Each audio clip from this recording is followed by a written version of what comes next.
cares about The Lion King? Would be a crazy thing to say.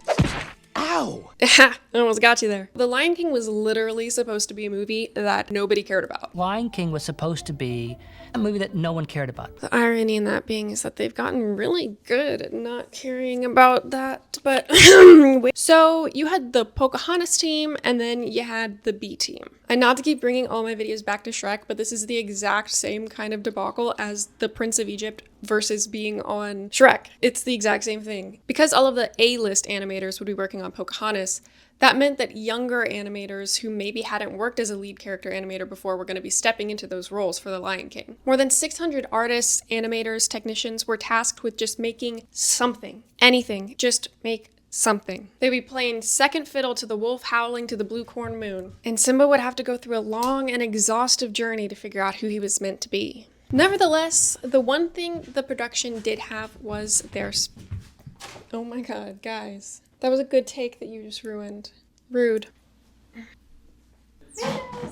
Okay, the one thing the production team did have on their side was their spirit. The writers, the animators, the composers, the people voicing the characters, the people singing the songs. The list goes on and on and on. Everybody was putting everything into this movie. The product, the movie is timeless. Everybody's seen it. It has a story that anybody can relate to. The beauty that is watching the sunrise and the explosion of color onto the screen. Now just remind yourself for a second that what you're looking at here is a painting.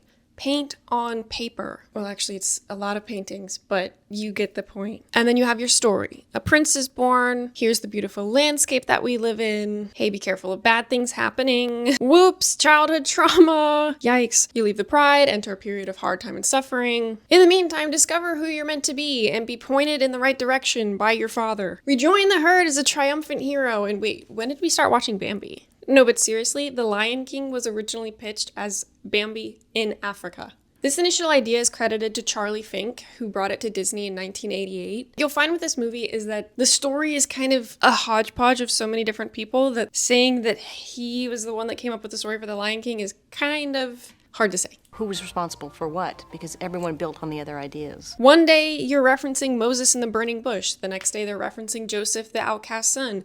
The next day it's Hamlet and his betraying uncle. What do you know? Now it's titled King of the Beasts and it's based on King of the Jungle. The story never had a clear theme until it did. And to this day, it's still the most successful traditionally animated film ever. Of all time. Granted, not that many traditionally animated movies came out after it, but head on over to my profile for the next part. Or watch the whole thing on YouTube.